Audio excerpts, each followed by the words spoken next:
Perkenalkan, nama saya Yudi Nuradi dengan NIM 21170411111. Di sini saya akan menjelaskan materi mengenai etika bisnis.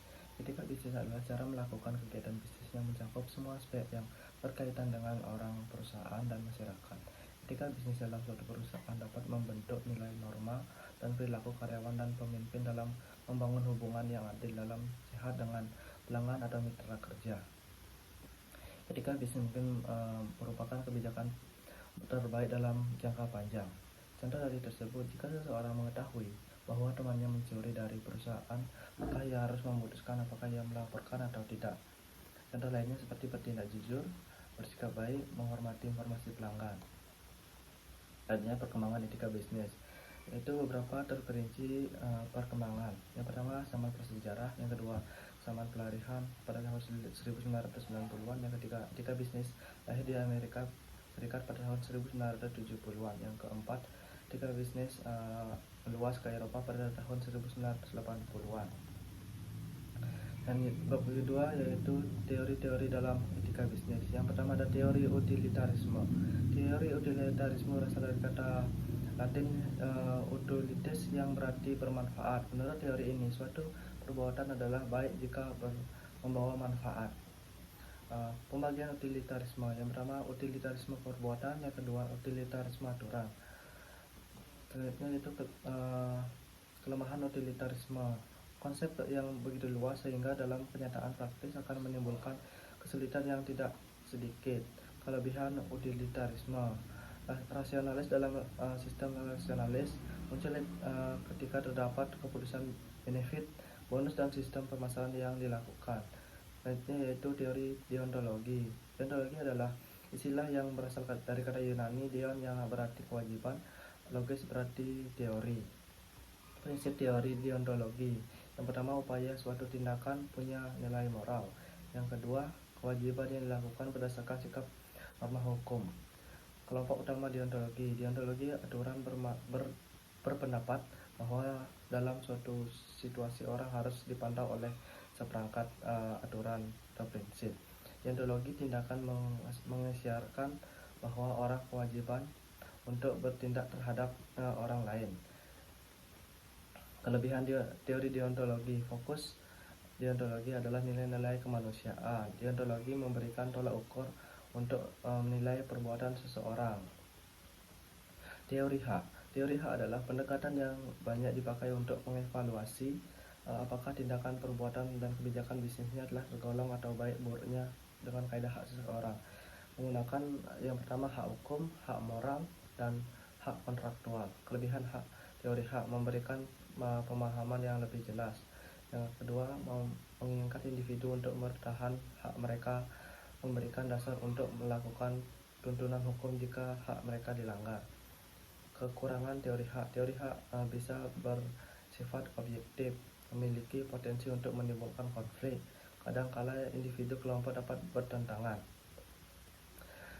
Teori keutamaan. Teori keutamaan adalah salah satu pendekatan dalam etika yang menegakkan pada karakter baik atau prinsip moral yang baik dilakukan mengambil keputusan etis. Prinsip teori keutamaan. Prinsip kebijakan, prinsip konsistensi, prinsip kemampuan rasional, prinsip keadilan, dan prinsip utilitas. Kelebihan teori keutamaan. Mengutamakan karakter dan prinsip moral, membantu membangun prinsip bisnisnya yang baik, menentukan pentingnya konsistensi antara nilai moral dan tindakan yang diambil. Kelemahannya yaitu sulit untuk menentukan apa yang benar atau salah. Terdapat kemungkinan keutamaan yang dijadikan pedoman. Dalam beberapa kasus teori keutamaan dapat menghasilkan konflik yang berbeda. Materi yang ketiga yaitu perilaku etis dan tidak etis dalam kehidupan sehari-hari. Yang pertama, nilai etika. Nilai etika merupakan keyakinan dan pemikiran yang kita pelajari dari hayati, merupakan warisan dari sejak usia dini.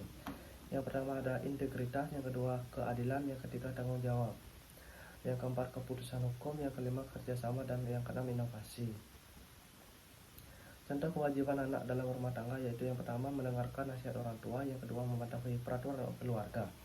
Contoh hak anak dalam keluarga: berhak mendapatkan kasih sayang dari orang tua. Yang kedua berhak mendapatkan tempat tinggal, makanan, minuman, dan pakaian yang layak. Yang ketiga berhak didengar pendapatnya. Kewajiban karyawan pada perusahaan yang pertama kewajiban ketaatan, kewajiban konflik, kewajiban loyalitas. Hak karyawan dan perusahaan, hak menjadi anggota sertifikat tenaga kerja, hak cuti libur, hak perlindungan keputusan atau PHK, hak penerimaan upah atau gaji. Peduli dan menghargai orang lain. Yang pertama mendengarkan dengan penuh perhatian, memberikan dukungan moral ketika orang yang mengalami kesulitan. Selanjutnya yaitu toleransi, empati dan sikap. Toleransi, empati dan sikap positif adalah 3 nilai yang sangat penting dalam kehidupan sosial manusia. Ketiganya ini saling berkaitan dengan satu sama lain. Yang pertama, toleransi dalam bekerja menjadi suatu sikap perlu dimiliki oleh setiap seseorang. Empati adalah sikap dalam memahami perasaan orang lain. Sikap positif adalah sikap yang mengajukan optimitas dan harapan yang baik dalam menghadapi situasi apapun. Hanya perilaku dalam tidak etis dalam dunia kerja. Yang pertama adalah tanggung jawab, kepentingan publik, integritas, objektivitas, dan identifikasi kesesamaan. Bab selanjutnya yaitu arahan bisnis dan tujuan penerapan etika dalam aspek bisnis, norma dan hukum. Pada tahun 1900-an, kata etika bisnis pertama kali timbul di Amerika Serikat dan cepat sekali menyebar ke belahan dunia. Untuk mengetahui etika bisnis secara lebih terperinci, yang pertama samaan prasejarah, yang kedua samaan 1960-an, yang ketiga lahir di Amerika Serikat pada tahun 1970-an. Misi etika bisnisnya bertujuan untuk memberikan dorongan bagi sesama moral dan memberikan batasan bagi para pengusaha atau pembisnisnya untuk mendapatkan perjalanan bisnis secara jujur dan adil. Adapun bermanfaat dari misi etika sesuai sudah terjelaskan di atas, yaitu untuk memperbaiki cara perusahaan, terdapatnya perilaku yang terjunjung nilai moral yang karyawan, menunjukkan perusahaan memiliki kejujuran. Selanjutnya yaitu teori norma, meta, dan deskriptif. Teori normatif. Secara normatif, etika bisnis adalah ajaran untuk membedakan antara salah dan benar. Tentang penerapan etika normatif yaitu menolak adanya kebebasan korupsi di dalam suatu bisnis. Bab selanjutnya yaitu etika dalam bisnis internasional. Bisnis internasional, pengertian bisnis internasional. Bisnis internasional merupakan bisnis yang kegiatan-kegiatannya melewati batas negara. Definisi tersebut tidak hanya termasuk pergaulan internasional dan memunculkan dan luar negeri.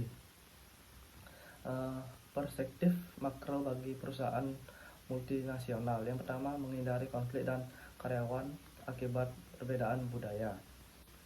Adanya beberapa alasan sebuah perusahaan ikut serta dalam kegiatan bisnis internasional. Yang pertama yaitu untuk memperbesar penjualan, yang kedua untuk mengikuti sumber daya, yang ketiga untuk mengidentifikasi sumber-sumber. Selanjutnya yaitu ada 2 jenis investasi lintas batas negara, yaitu investasi portofolio internasional, investasi langgeng luar negeri. Selanjutnya yaitu whistleblowing, merupakan sebuah tindakan yang dilakukan oleh program yang berwenang. Bab selanjutnya yaitu sumber-sumber dan nilai dalam perilaku etika. Yang pertama ada agama.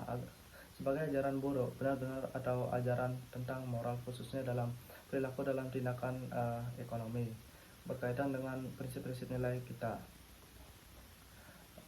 Yang kedua adalah filosofi. Ajaran filosofi tersebut bersumber dari ajaran-ajaran yang diwariskan ajaran sesudah diajarkan berkembang pada tahun 2000-an yang lalu.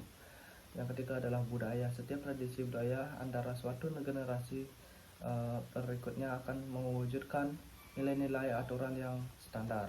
Yang keempat yaitu hukum. Hukum merupakan perangkat aturan-aturan yang dibuat oleh pemerintah dalam rangka untuk menjamin kemajuannya. Hukum sering tidak pasti, hukum kadang tidak bisa dipastikan.